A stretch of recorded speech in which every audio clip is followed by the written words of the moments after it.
मी अंकिता आणि तुमचे स्वागत आहे रिअल पीपल डायरीज मध्ये। शेड आहे आपलं, त्याच्यामुळे मिल्किंगचे आपले 40 गाई इथे येतात, लाईनीने असं बसतात सगळ्या। नंतर आपण एक 10 किलोच्या आसपास हिरवा चारा देतो आणि त्याच्यामध्ये 2 किलो वाळका चारा एका टायमिंगसाठी, आणि सुग्रास देतो 3 किलो।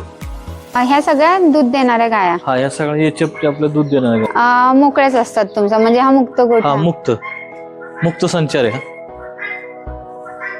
हे काय लावलंय तसं? हा ग्रूमिंग ब्रश आहे, म्हणजे ज्या गाईला थोडस काही चावल्यासारखं होईल ते आपले तिथे येऊन मशाज करू शकते प्यायला।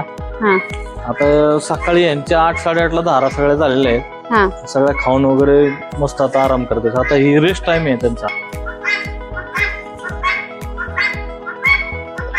इकडे पण आहे आणि पलीकडच्या साईडला पण आहे वाटतं गाई? ह्या दोन्ही आपल्या मिल्किंगच्याच गाई आहेत त्या, तिकडे जरा कम्फर्टेबल बसतात म्हणून त्या तिकडे ठेवलेल्या आहेत।